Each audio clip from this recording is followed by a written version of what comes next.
Welcome to the video. Today we are talking about gear, but not new gear, old gear. Well, relatively old gear.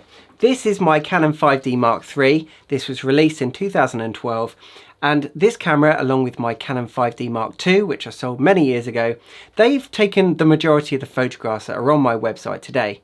So this video is not actually about upgrading your camera, it's the opposite, why you don't need to upgrade your existing camera.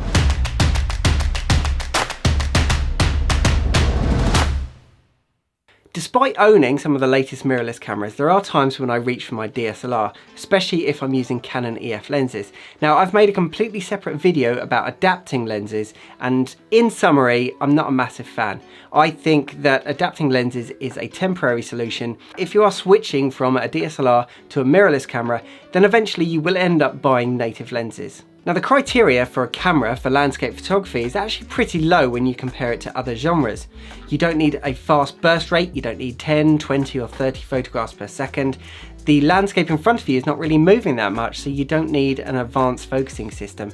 And the 22 megapixels that I've been getting out of this camera have served me just fine. However, earlier this year I went to Bodiam Castle. I made a video about it, I'll put a link up here, and the conditions were tough. And I said that in the video, I was struggling. The castle was backlit, it was very contrasty, deep shadows, bright highlights, and I couldn't have used any sort of grad filters because it would have just darkened the top of the castle. Immediately I thought, okay, I'm going to use the best technique possible.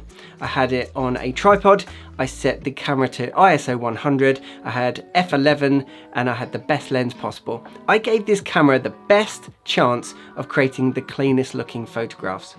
And even though I bracketed it, all three of those images contained noise, even at ISO 100. And I don't mean like a little bit of noise, that would have been okay. However, they were, under close inspection, not good enough. Now, I still went ahead and published that video because you can actually get away with quite a lot when you put photographs in a YouTube video. But if somebody contacted me afterwards and said, Ben, I'd really like a massive print of your Bodiam Castle photograph, I'd probably have to think quite hard about whether I would do that. So I returned from Bodiam Castle, I loaded all of the photographs into my Lightroom, and I started to panic a bit because even though I bracketed the images, none of them were actually that clean.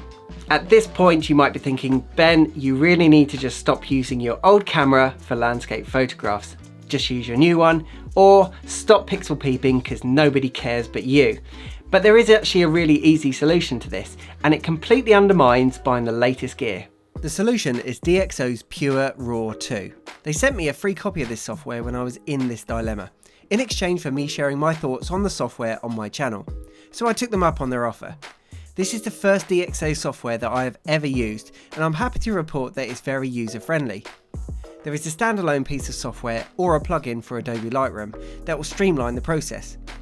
This isn't going to be an in-depth review as there are some very good tutorials already on the software. One of these videos is by Photo Joseph, which I'll link to at the end of this video. Within this video, however, I will provide you with an overview, the results, and how it could save you a considerable amount of money. Simply open the software and drag in your RAW files. There are multiple options, but I would recommend Deep Prime, which automatically provides all of the improvements. You can also batch process images to save you time.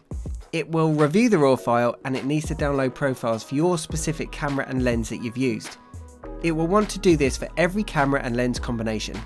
I use the software on my Bodiam photographs and it makes the original photograph look soft, but they aren't. That was taken on a tripod at f11, manual focusing and using a 24mm L series tilt shift lens. However, you can see here that DxO isn't just sharpening the image, it's bringing out detail that you wish was there in the first place. Take a look at the moss on the facade, as well as the grain in the wooden bridge, for example. Moving over to the problem areas, the original shadow areas contain way too much noise for my liking. The processed version has no noise, but the detail has not been lost, like you see in a lot of noise removal software. The detail around the trees has been massively increased, the chromatic aberration has disappeared, and reflections have more clarity and detail in them. DxO has salvaged this photograph. I imported a few images to see how it would handle the different files.